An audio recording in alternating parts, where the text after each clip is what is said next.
El Salvador, en la América Central, transmitimos Química y Finanzas en tu idioma.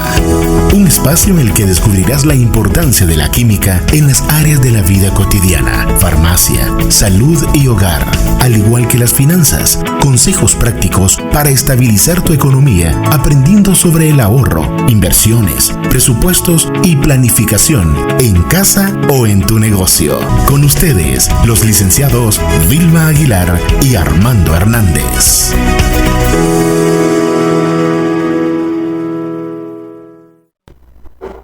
Buenas tardes, bienvenidos a tu programa Química y Finanzas en tu idioma. Un programa en el cual estaremos desarrollando contenido sobre la química desde un punto de vista sencillo hasta algo más complejo como la fabricación de fármacos, y además estaremos utilizando temas sobre finanzas personales, contenidos aplicables a las empresas de forma clara para que cada uno de nuestros oyentes lo puedan utilizar en el día a día.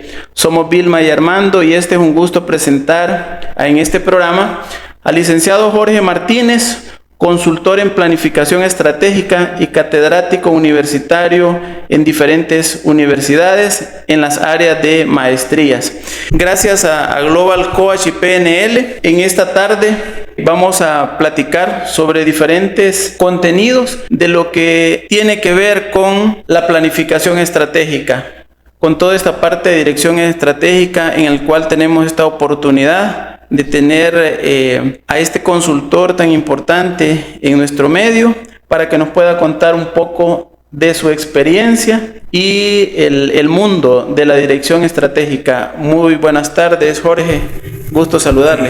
José Armando, buenas tardes. Es un verdadero honor estar con ustedes y haber sido invitado por tan prestigioso medio, Radio Global Coach y PNL. En realidad, como usted lo menciona, los procesos de planificación estratégica han sido cada vez mucho más importantes para las empresas. La relevancia que han ido cobrando ha sido cada vez más notoria y realmente conllevan pasos sumamente sencillos que es importante conocer a efecto pues, de estar en condiciones de desarrollarlos y poderlos aplicar de manera de que las empresas estén en condiciones de desarrollar su planificación de una manera más ordenada y por ende que rindan los mejores frutos en sus respectivos ejercicios. Esto tiene que ver con conceptos, ¿verdad? Muy específicos que realmente puede ser de mucho interés para empresas que tienen su formación, su crecimiento. Unas pueden estar en crecimiento, otras pueden estar ya un poco más desarrolladas, pero que muchas veces toda esa conceptualización no se tiene claro, porque el día a día nos va absorbiendo y no se desarrolla probablemente de manera adecuada. ¿Cuáles son los conceptos que podemos utilizar, que debemos de conocer, Jorge, para poder desarrollar la planificación estratégica? Sí, José Armando, realmente, como le mencionaba hace un momento, esto es extremadamente sencillo. Si bien no hay, como decimos en dirección estratégica, ¿verdad?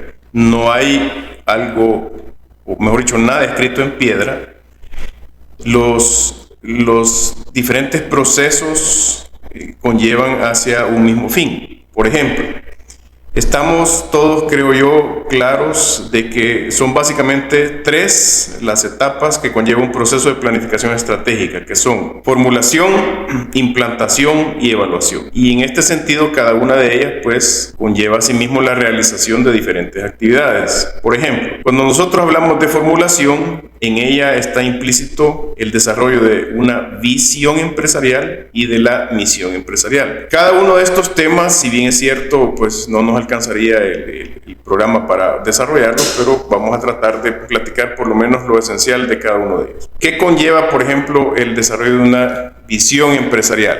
Comprende, por ejemplo, el hecho de que elijamos el mercado donde deseamos participar. Eso es un aspecto fundamental. Y hay dos requisitos básicos que debe cumplir el que nosotros podamos decir que tenemos una visión empresarial. El primero es que sea puesta o que sea establecida, mejor dicho, por la persona que está dirigiendo la empresa. Y segundo, que sea puesta por escrito. ¿Y por qué la importancia, la relevancia que sea puesta por escrito, porque eso implica ya pues un lineamiento a seguir para darle continuidad en el tiempo. Segundo, con la misión de la empresa. La misión de la empresa, muchos hablan de la misión de la empresa, muchos la tenemos en nuestra página web, enmarcada en nuestras oficinas, etcétera. Pero cuando preguntamos, bueno, pero ¿y qué es la misión de la empresa? Cualquiera le puede dar múltiples definiciones, y la definición técnica de la misma es estructuras, planes y tareas para el diseño de estrategias, planes y tareas,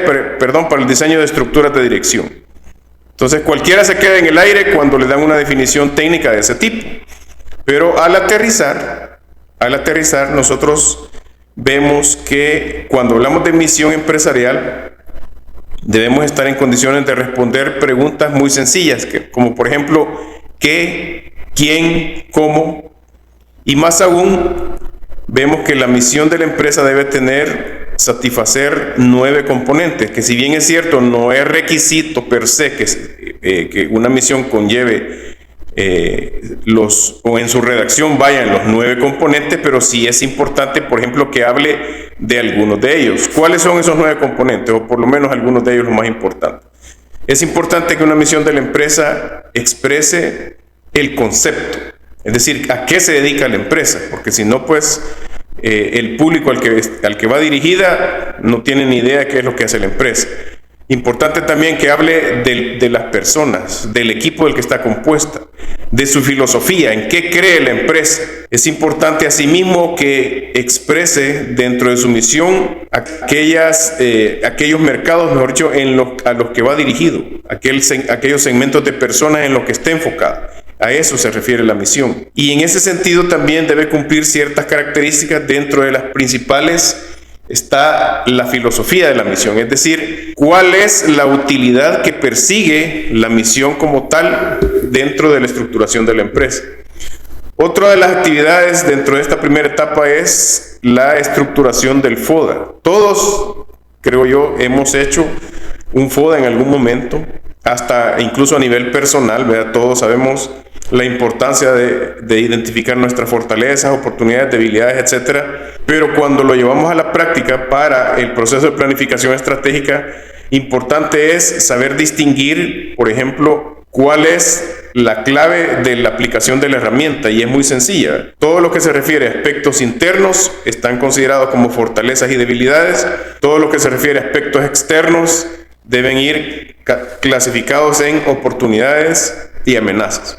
Y finalmente, en la etapa de formulación, debemos establecer los objetivos a largo plazo. ¿Cuáles son las características fundamentales de un objetivo a largo plazo?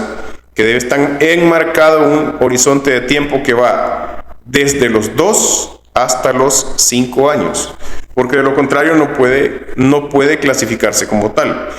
Y hay algunos tips también que es importante tener en cuenta a la hora de estructurar un objetivo a largo plazo, como por ejemplo el hecho de que debe iniciar con un verbo, debe decir qué queremos hacer, debe expresarse en un porcentaje. Importante es hacer una distinción ahí. Hay muchos que establecen cifras redondas. Eso no se recomienda por el hecho de que a veces no es tan fácil cumplir con esas metas, pero sí con porcentajes. Y finalmente debe establecerse un periodo de tiempo en el cual se va a cumplir. ¿Por qué la importancia de esto? Bueno, la importancia radica en el hecho de que al establecer el periodo de tiempo a nosotros se nos facilita darle seguimiento y monitorear su desempeño. La segunda etapa del proceso de planificación estratégica es la implantación. En esta etapa, a diferencia de la formulación, nosotros establecemos objetivos de corto plazo que se diferencian de los de largo plazo porque su horizonte de tiempo va de 1 año o menos. Esa es la diferencia. Y en este sentido, una herramienta muy importante que va aparejada con los objetivos de corto plazo son los presupuestos, que son un mecanismo de control gerencial que todos lo conocemos, y que son de una aplicación práctica extrema utilidad en estos casos. Otra de las actividades acá importantes a considerar es el diseño de políticas que van orientadas a motivar al personal. Todas aquellas iniciativas que tienen como objetivo la motivación al personal, buscando como fin último su máximo rendimiento, deben ser consideradas en la etapa de implantación. Y finalmente, una tercera actividad que de hecho no son las únicas, sino que aquí por aspectos del tiempo estamos enmarcándolas nada más en estas tres, consiste en vincular la compensación con el rendimiento. Esto igual no a todas las organizaciones se le facilita, porque en cuántas empresas vemos que hay personal subutilizado, en cuántas empresas vemos que hay personas que están recibiendo una compensación muy por arriba de lo que en realidad le están produciendo a las organizaciones. Entonces, aquí es muy importante tomar en cuenta esos aspectos. Bien importante lo que se ha hablado, lo que nos has conversado, Jorge. Y hay algo que me llamó la atención desde la primera etapa, como nos lo has enmarcado. Igual en esta segunda, de ahí el poder consultarte. Muchas de las empresas, una de las situaciones que a veces sucede, ya sea para la primera etapa, donde nos hablaba de la visión, misión, esos cuadritos que muchas veces vemos en las salas de reuniones, en las oficinas, en las áreas de recepción, eso está por escrito.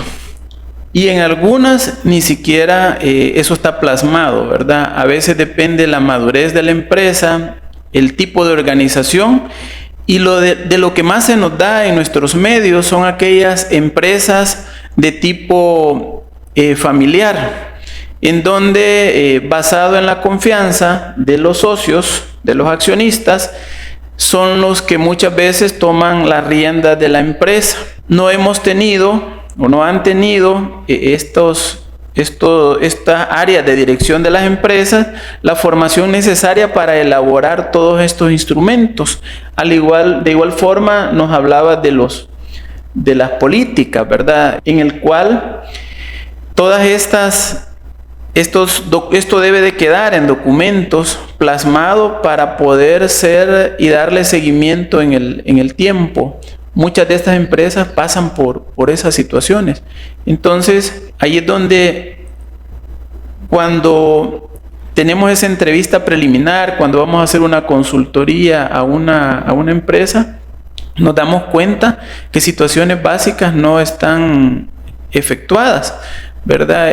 No sé, en tu experiencia, si has logrado percibir ese tipo de situaciones. Sí, efectivamente, José Armando. Uno de las grandes áreas de oportunidad que se identifican cada vez que uno tiene la oportunidad de desarrollar una consultoría es que carecemos en muchos casos de la documentación normativa que le puede dar solidez a este tipo de procesos. Por ejemplo, como yo les mencionaba hace un momento, realmente no son únicamente las actividades que he mencionado hasta el momento las únicas que comprenden cada una de las etapas de las que he hablado hasta ahora. Por ejemplo, con las disculpas del caso, voy a regresar a la primera etapa de la formulación. Les voy a comentar que una actividad importante que está contemplada en la etapa de formulación dice más o menos así: desarrollar actividades que vayan encaminadas para evitar una toma de control hostil. Imagínense ustedes, y cuando regresamos sobre eso, la primera pregunta que nos viene a la mente es, bueno, ¿y qué es una toma de control hostil? Bueno, ok. Una toma de control hostil es cuando a mi empresa le hacen una oferta de compra con la cual no están de acuerdo mis accionistas. Eso es una toma de control hostil, ¿verdad? Es decir, de repente me dicen, mira, yo te doy, qué sé yo, $10 por acción, y en realidad yo lo que quiero son $13 por acción, $15 por acción. Eso es una toma de control hostil, cuando yo percibo que mi empresa está subvaluada. Ok, y si la actividad que está contemplada en esa primera etapa dice desarrollar acciones para evitar una toma de control hostil, entonces, ¿qué me están queriendo decir que tengo que hacer en esa actividad de esa primera etapa? Muy bien. Me están queriendo decir que desde la primera etapa del proceso de formulación estratégica, yo tengo que cuidar aspectos que parecieran, insisto, que no tienen importancia, pero que al final cobran una extrema relevancia, en el sentido de que todo eso viene y le da solidez a los procesos administrativos, y que cuando, en la medida en que la empresa vaya creciendo y cuando se dan las oportunidades de realizar negociaciones, suman. Eso es lo que quiere decir. Por ejemplo, una empresa que tiene sus procesos levantados, todos sus procesos bien documentados, que tiene toda su normativa en orden, que tiene todos sus procesos mapeados, que tiene todos sus manuales en orden, que tiene todas sus descripciones de puestos, en fin, es una empresa que en el momento en el que se presente la oportunidad de una negociación, tengan por seguro que va a ser valorada totalmente diferente de una empresa que no los tenga. Eso es lo que significa. Entonces, sí, José Armando, tienes toda la razón, cuenta mucho el tener toda la documentación en orden. Y esas obviamente son oportunidades de negocio, como las has mencionado, ¿verdad? Es decir, si una empresa es valorada y es oportuna con la información que tiene porque la tiene en orden, pues básicamente tiene ventajas para otras empresas a las cuales no están en las mismas condiciones a la hora de negociar. Sí, totalmente, José Armando, eso así es. Una empresa que, por supuesto, eso es un proceso, ¿verdad? Pero en la medida en que le vaya poniendo atención a documentar, como repito, todos sus procesos, todas las actividades que realiza en un día a día, es un hecho que con el paso del tiempo su valor va a ser mayor que una empresa que no lo tenga. Okay, perfecto, Jorge. Igual nos hablaba de herramientas como por ejemplo el FODA, ¿verdad? En esa etapa inicial, y también, igual por el honor al tiempo, pues no se puede desarrollar de manera como tal esa herramienta, pero hay muchas más. ¿Qué implica que una empresa elabore un instrumento de esta naturaleza como el FODA? ¿Qué beneficios le trae? Bueno, sí, José Armando, muy interesante la pregunta. Un FODA, como les decía, todos conocemos qué es, en qué consiste, pero cuando nosotros nos vamos ya y profundizamos un poquito más, vemos que el FODA en sí es una herramienta que lo que busca es generar una alineación entre los recursos internos de la empresa, sus capacidades internas y el entorno en el que está compitiendo. Es más, permítanme comentarles que si nosotros llevamos adelante un FODA, realmente estamos haciendo nada más la mitad de la tarea. ¿Por qué les estoy diciendo esto? Porque está bien, ¿verdad? Nosotros desarrollamos un FODA, identificamos sus factores, fortalezas, oportunidades, debilidades, en fin. Pero, ¿cuál es la segunda parte de la tarea? La segunda parte consiste en desarrollar lo que se conoce como matriz FODA. En esa matriz FODA lo que hacemos es efectuar una combinación entre fortalezas, oportunidades, debilidades, amenazas, en fin, que conllevan a cada uno de lo que se conoce como diferentes momentos del posicionamiento estratégico. ¿Para qué nos sirve esto? Nos sirve para generar lineamientos. La importancia de generar lineamientos es porque, como ustedes muy bien lo saben, las fortalezas son, como su nombre lo indica, aspectos en los cuales una empresa es competente a nivel interno. Las debilidades son carencias de la empresa, ¿cierto?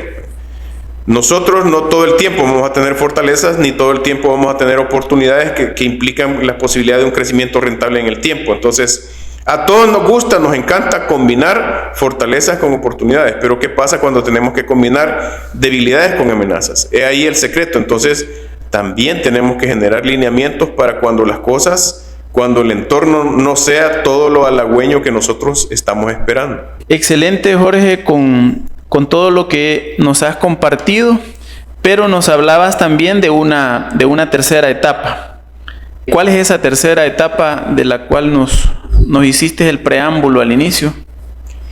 Sí, José Armando, en efecto, ya hablamos de la formulación, la implantación, y la tercera etapa se llama evaluación. ¿En qué consiste?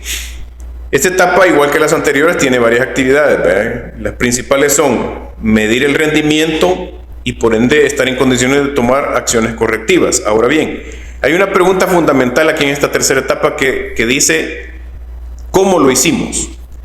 Y para responder esta pregunta, en esta tercera etapa, hay una herramienta que creo que también ya nos es familiar, que son los famosos KPIs.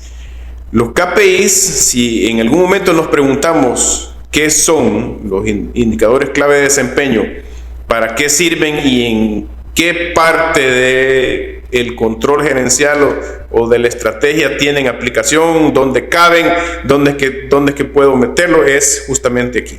Es en la etapa de evaluación del proceso de planificación estratégica. Ahí es donde tienen cabida. Y nos sirven justamente porque, como les menciono, la idea es que nosotros estemos en condiciones de diseñar indicadores clave de gestión como para poder después, más adelante, monitorear aquello que nos interesa y, por supuesto, medirlo, que es lo mejor todavía, para que más adelante podamos tomar las acciones correctivas que sean pertinentes a efecto de enderezar el rumbo y generar siempre los mejores resultados para las empresas. Excelente. ¿Cuál de estas etapas será como la más importante? ¿Será que la evaluación tiene un peso más importante, Jorge, en este proceso?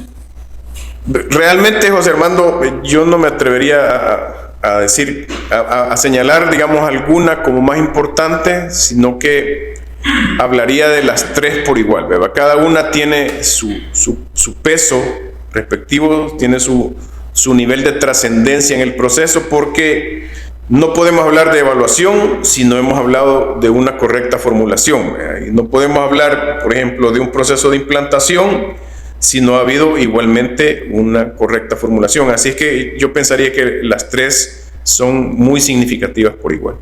Y te hacía la consulta porque muchas veces una empresa, imaginemos que hace las primeras dos etapas y no hace una excelente ejecución en cuanto a evaluar eso que ya hizo anteriormente, ¿verdad?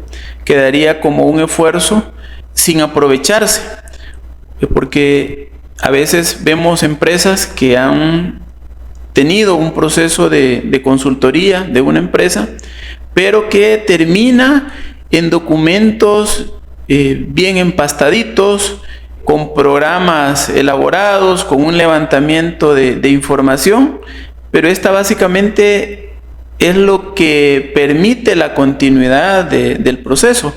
Entonces, ese pudiera ser o es muchas veces una de las realidades en las empresas cuando no hay esa conciencia que se hace un proceso de estos. Sí, totalmente, José Armando. Realmente no nos va a servir de nada trabajar, digamos, 1, 2, si no hemos tenido la capacidad de aterrizar como se debe al final en una tercera etapa. Realmente nosotros a veces tenemos la concepción errónea de que un proceso de planificación estratégica es algo que está ya en las estrellas, que debe ser algo elevado. No. La planificación estratégica, mientras más sencilla, más clara y más fácil de entender sea, va a ser mucho mejor y más productiva. Con ese mensaje quiero que nos quedemos. Ya quizás finalizando el programa, pues bien importante estas etapas que nos has mencionado, donde hemos llevado el proceso de planificación estratégica, y como lo mencionabas, no necesariamente tienen que ser empresas grandes para que un empresario decida llevar a cabo un proceso de esta naturaleza. Esto lo que hace básicamente es garantizarle que tiene un proceso ordenado, que la empresa va a lograr sus objetivos, que va a tener un objetivo claro hacia dónde va a dirigirse. Y por último, en esta evaluación, pues básicamente esa continuidad de lo que ya inició.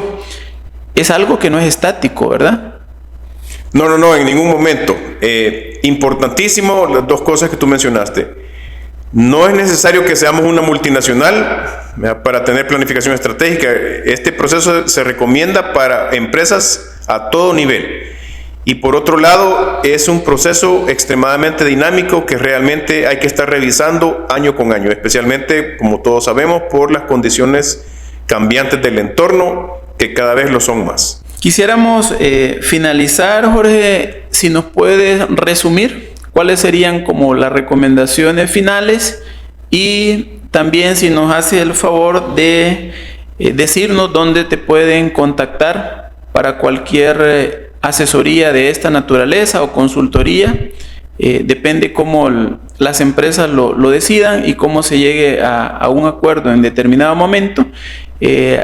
Tenemos cobertura en cualquiera de los países hoy con esto de la digitalización, de los medios de comunicación, las redes, etcétera, pues no hay fronteras. Las conclusiones y tus contactos, por favor. Muy amable, José Armando. Bueno, conclusiones muy sencillas. El proceso de planificación estratégica es algo muy sencillo, muy fácil, como les digo. En segundo lugar, se puede hacer, aunque sea de manera muy simplificada. Siempre es importante empezar con algo, aunque después se vaya nutriendo poco a poco con el paso del tiempo. Y en tercer lugar, pues estoy a sus órdenes, gracias acá a José Armando. Mi correo es jmartinezq2001@gmail.com. Ahí estoy a sus apreciables órdenes. Muchas gracias. Bueno, muchas gracias a nuestros oyentes y gracias a Radio Global Coach y PNL. Este es su programa Química y Finanzas en tu idioma. Estaremos escuchándonos en el próximo miércoles en un nuevo programa. Feliz tarde a todos. Gracias por tu sintonía. Para contactarte con nosotros, escríbenos a info@ahabucon.com. En Facebook, A&H Auditors Business Consultants. Y en Instagram, AHAbucon. Hasta la próxima, cuando nos encontremos en un nuevo episodio de Química y Finanzas en tu idioma.